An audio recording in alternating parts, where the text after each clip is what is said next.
As-tu l'impression que ta santé mentale connaît des changements? Que ce soit en raison du stress ou d'événements qui bouleversent ta vie, il est dans une certaine mesure normal que ta santé mentale change. Cependant, la différence entre ces changements et une maladie mentale à part entière est la persistance.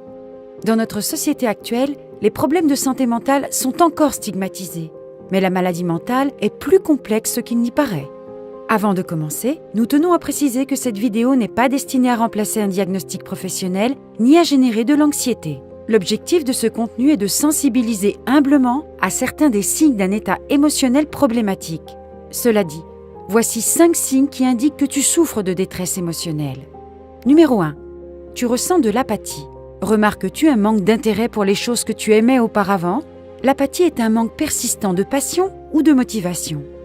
Elle peut te faire perdre l'envie de rencontrer de nouvelles personnes ou d'essayer de nouvelles choses, mais elle peut aussi te rendre indifférent aux choses que tu aimes.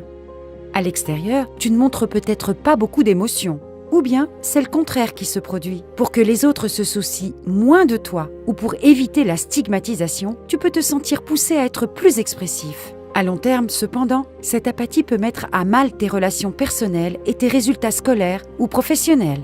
Numéro 2. Tu souffres de dissociation. Un autre signe de détérioration de l'état mental est la dissociation. La dissociation prend de nombreuses formes, comme la déréalisation, la dépersonnalisation ou l'amnésie dissociative. La déréalisation ou la dépersonnalisation s'apparente souvent à une expérience extracorporelle ou à un sentiment d'irréalité. Ces formes de dissociation, ainsi que d'autres, sont dues à une situation de stress grave. C'est la façon dont ton corps fait face à un événement ou une émotion très pénible. Consulte un professionnel de la santé mentale si tu souffres d'une quelconque forme de dissociation. Numéro 3. Tu t'éloignes de tes amis et de ta famille. Le retrait social peut également être le signe d'un changement dans ton état mental. Bien entendu, tu n'es pas obligé d'assister aux événements sociaux et il n'y a pas de mal à rester à la maison si tu as besoin d'une pause. Ce signe a donc une composante subjective. Si tu ne sors pas beaucoup, le retrait social peut simplement être ton comportement habituel. Mais un signe plus inquiétant est que tu évites activement de rencontrer ta famille ou tes amis car tu n'as plus envie de les voir. Et si le retrait social ne semble pas être un signe si sinistre, sache qu'il pourrait mettre à mal tes relations à moyen et long terme. Numéro 4. Tu as des sautes d'humeur.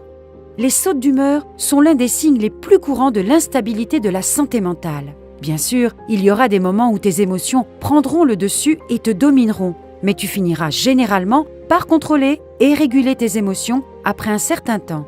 Cependant, si ton état émotionnel s'aggrave, tu peux avoir du mal à reprendre le contrôle. Tu peux te sentir généralement plus sensible, irritable ou critique. Bien que tes émotions ne soient pas les seules à influer sur ton humeur, des changements persistants et radicaux peuvent indiquer un dérèglement émotionnel. Cette perturbation émotionnelle peut provoquer davantage de stress, des problèmes de sommeil, mettre à mal tes relations personnelles ou aggraver une dépression naissante. Et numéro 5. Tu développes des comportements malsains. As-tu créé des mécanismes d'adaptation malsains pour faire face et endormir ton stress émotionnel?